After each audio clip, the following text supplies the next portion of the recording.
So I've not recorded all of these things. Okay, I've started recording now. So this is the principle for the knight and pawn. Knight and bishop. Bishop will come from ahead and defend the pawn. Pawn will defend the bishop, and then you get your time to bring your king.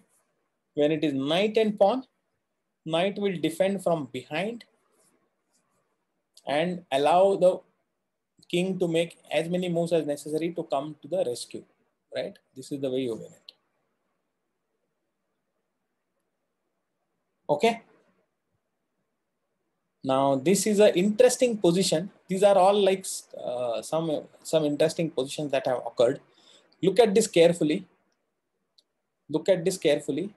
Black pawn is 2 steps away from queening, but right now immobilized because the white bishop is on b4 controlling the a2 square. So the pawn cannot advance. Black pawn cannot advance.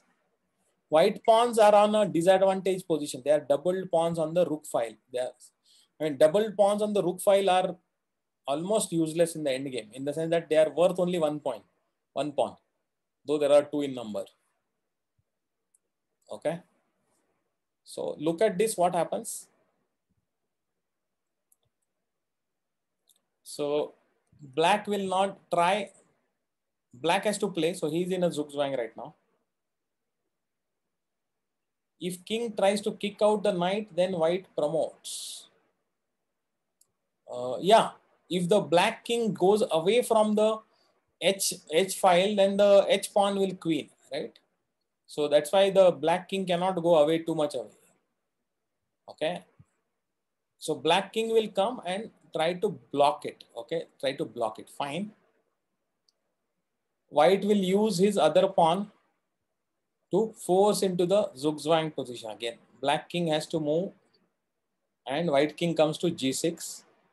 Black king comes to H8. Okay. So if the black pawn was not there, now you would get into a classic stalemate position very soon. Okay. But white uses the fact that black has got a pawn and it has got 2 moves. Even if it queens, it is okay. Okay. H5, king G8, king G8, H7, king H8. Now only because the pawn, black pawn is there, now there is no stalemate. Okay. So the now knight makes its move. Can you see why? Because now allowing the black pawn to queen, but using that, okay, there is a queen now, but the knight just in time manages to get to the checkmate position. Knight F2. Sorry, knight F7. Right? Right? These kind of things do happen. Just go back. So this is don't take. I mean, spend a lot of time on this position. Okay, you study it again yourself. Okay, because there is a key. There are some key things to know. See, the white knight is in the best position to block the pawn. Okay, and white can never be in a Zugzwang because white knight can go from b4 to a2, a2 to b4, b4 to a2, a2 to b4. He can also sometimes go to c3, right? And a2, c3, a2, c3, a2. He can also go to c1 and a2, c1 and a2. So these are all the positions, but he will choose which one.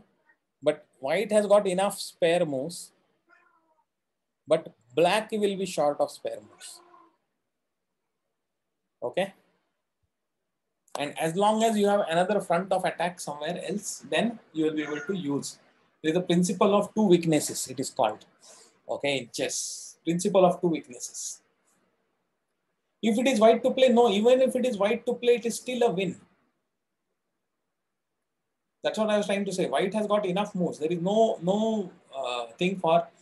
See, white to play, white king will go to H7. King to H7. Then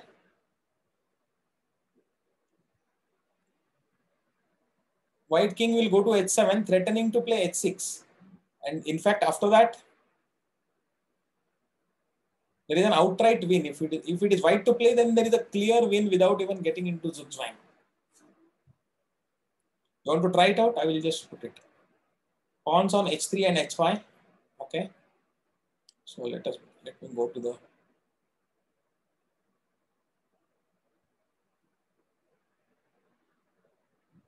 white pawn on h3 and h5. White king on h6. Black king on f6.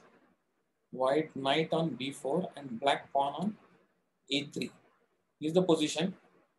White to play. Let us make it white to play and flip board. You want to just, right? Yes. Let's look at this. Let's look at this. White to play, white will simply play this. Then what can black play?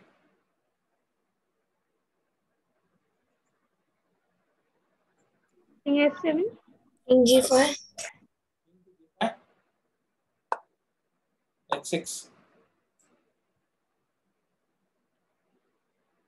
Sir, how about king f7? King f7, huh? Earlier, huh? Now itself, huh?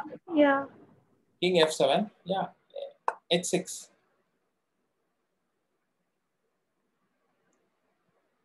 Yeah, at least king f7 means you will have to be forced into that zugzwang and all, and then you win it.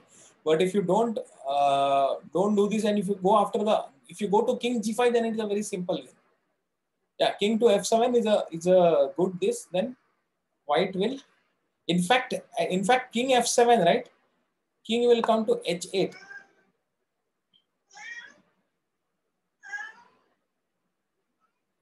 Okay. King will come to h8. Now, but g6 is also prevented, right? G6 is also controlled. King So what f8. black play? King f1. f8. Sorry, king f8. Yeah. Now you move this pawn.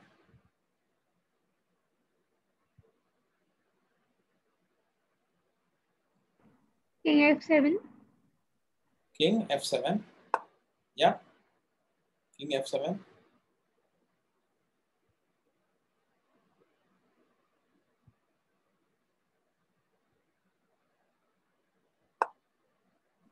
Sir, now the king can just play king f7 and king f8, right? Yeah. And King g6 again. Will come to similar position. okay. You will have to come here. Then this one will come. Right? Then the same mate will happen.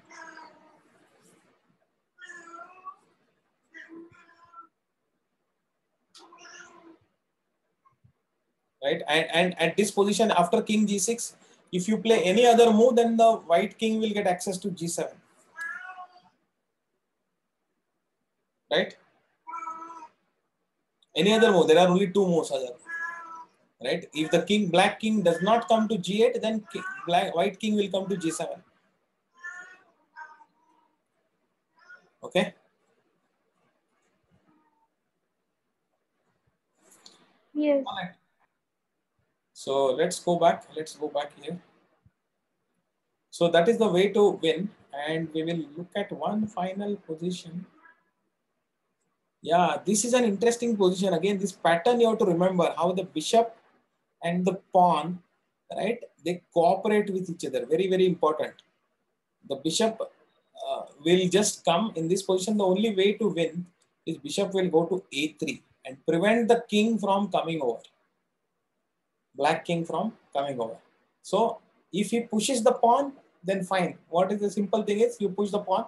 Now protected by the bishop, it is immune from capture, and the bishop is also immune from capture because it is behind the pawn, right? So whatever does black king does, after doing here, the pawn can run away, right? Even if you kill,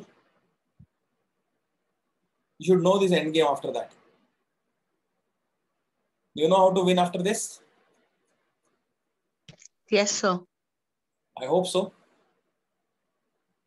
Yeah. Yes, sir. So the thing is, control the square, queening square, and if the black king starts approaching it, then you give checks to get him to block the pawn. Yeah, block his own pawn. When he blocks his own pawn, then you get your king. If he tries to come here, then anyway you will kill the pawn and then you will be able to checkmate him. Right? This endgame technique anyway, you have learned it in level 3 itself. So that will come to the rescue. Okay. All right. So that is what completes our this week's theory section. Is there any doubt, anything? Do you want anything you did not understand or this position? Key point is that here you do not allow the king to come in and do not allow the exchange of the pawns. That is very important. The moment you exchange the pawn, otherwise it is gone. Right?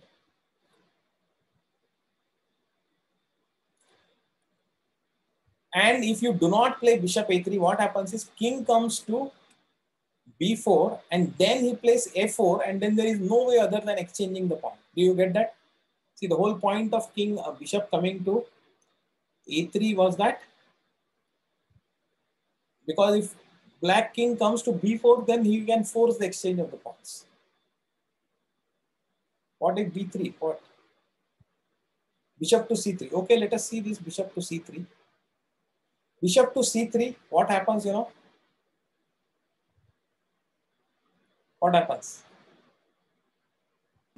So the black pawn to advance more because the bishop is not blocking it. Absolutely. See, bishop by coming to a3 is doing a double two purposes. A, it is not allowing the king to come in, plus it is also ending up blocking the black pawn. Right? Very, very crucial. If you come to c3, then black will play a4. Now you will do the normal strategy. You don't want to exchange the pawns, so you will play b4. White pawn will move to b4, but then a3 pawn. So black will play a3. Okay, and we will soon play a2 and then a1. When he plays a1, your bishop will be deflected to kill that queen, and that time the pawn on b4 will be lost. Right? So bishop to c3 is a blunder. You will end up drawing the game. But bishop a3 is the only way to win the game. Any other move, king to b4, forces a draw. Right? That's what you saw here. I think it is given here. Bishop to c3, a4, b4. In fact, black may even win. No, I don't think he will win. He can actually, when this happens, the black bishop can go back to maintain the diagonal. He will prevent the queening, but the pawn will be lost. So it's a draw. Right? And even if any other move we saw, king to b4 is a forced draw. Right? Pawn cannot be defended after this.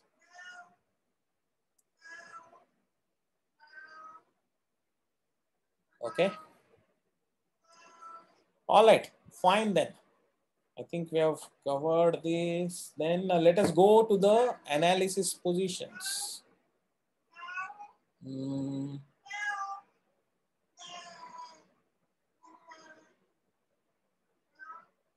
F2, right? Yeah, we are into. Yeah, this position, number 5 is pretty easy. I hope everyone got it.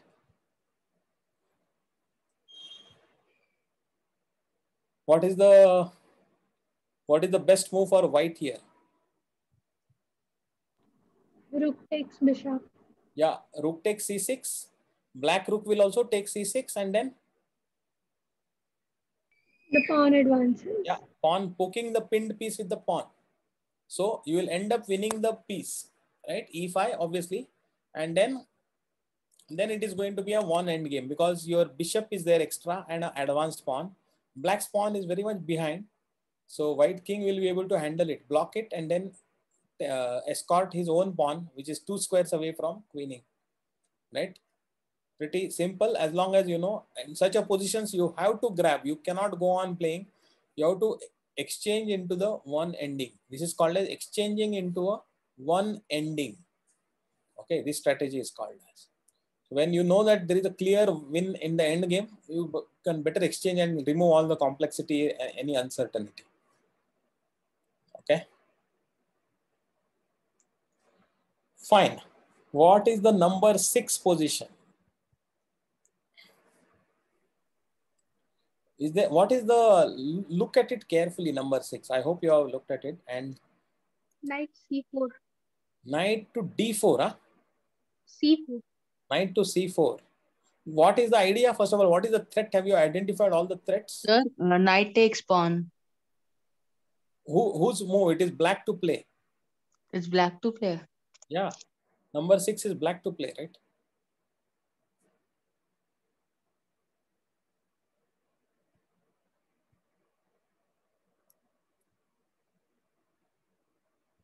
Knight to C4 fork.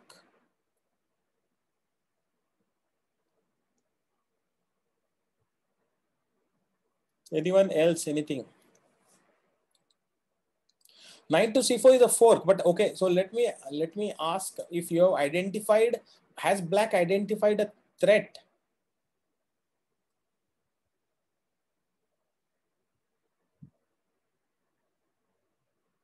No, knight to C4, then knight to G7. I don't know what knight to G7 you are talking. There's no knight to G7 check. Queen G7. Ah, Queen G7. Yeah. Yeah, later on the threat is Queen to G7. If white knight is not there in the blocking it in between, then there is a clear threat of checkmate on H8 or G7, right? That is the latent threat in this position. Yeah, so how do we do it? So what is the thing? So black, first of all, look at it. So there is a black knows that there is a latent threat in the position. White also knows that somehow I have to move my knight, then only I can give a checkmate. But when and how to move the knight and everything, right?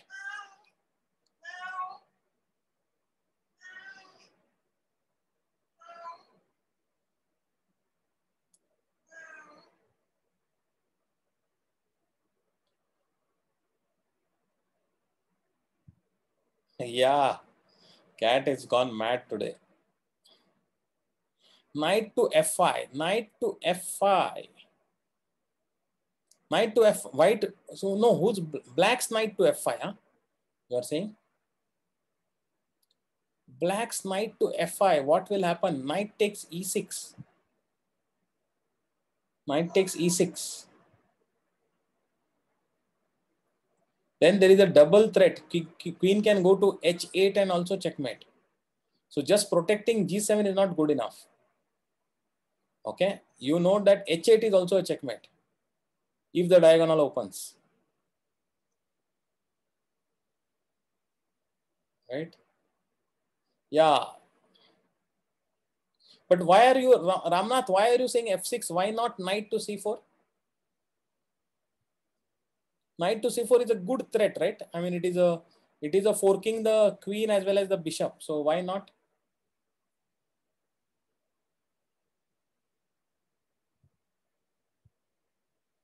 Queen to H8? No.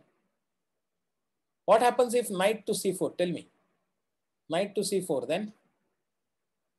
No, I think you are going all over the place everywhere. I think let us just focus. What happens if one ... knight to C4 by black?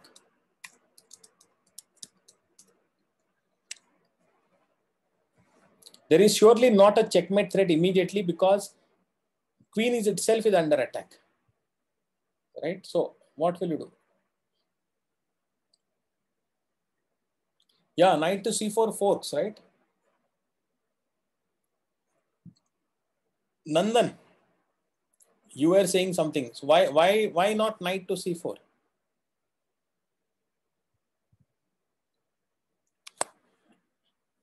Queen G7. Yeah, that's a brilliant move.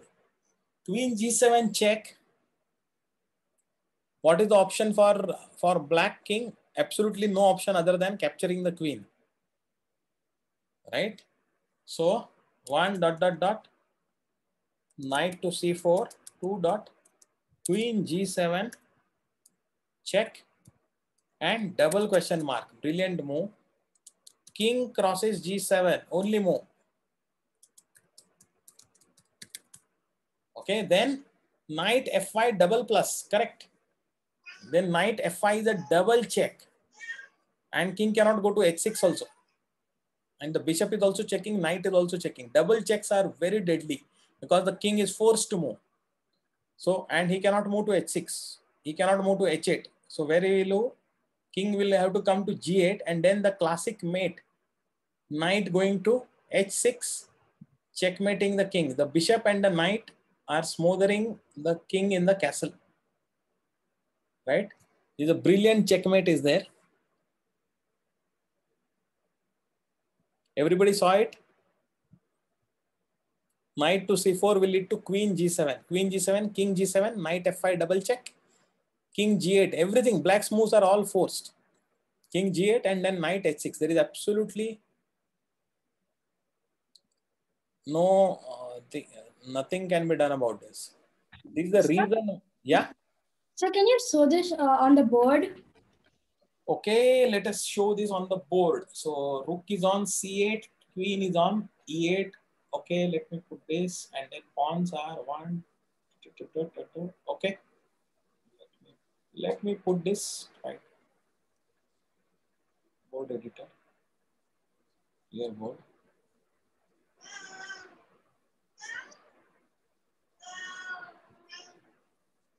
Queen on e8, king on g8, pawns on. Right? Black knight on here. Black bishop. Here. Is that the bishop? Yeah. Okay, since we are at it, 3 pawns here. Rook is on f1, d1, the 2 bishops. Okay, let's try to put it.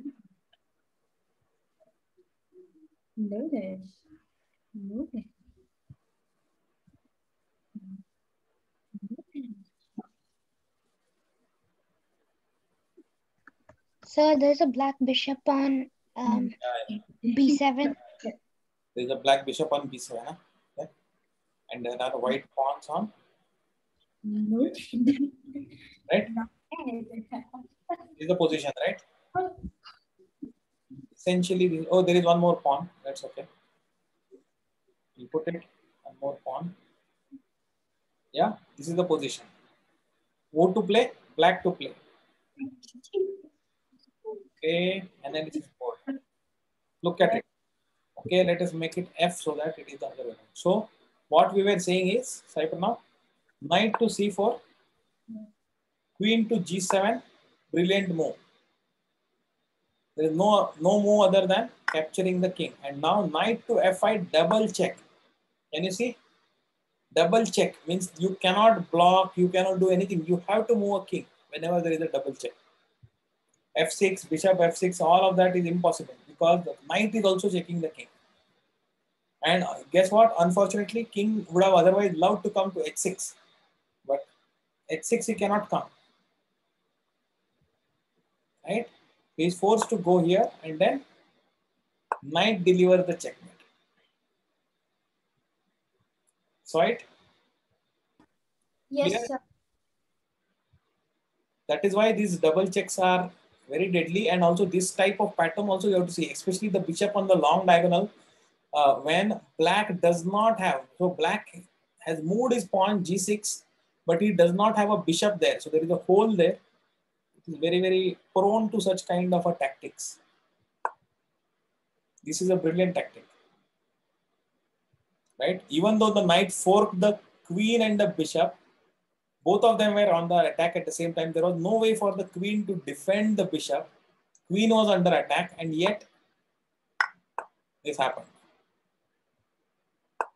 Right? So actually this did not happen. This was a game between two super grandmasters in the 70s, I think, or 60s. So black saw all of this and he played f6.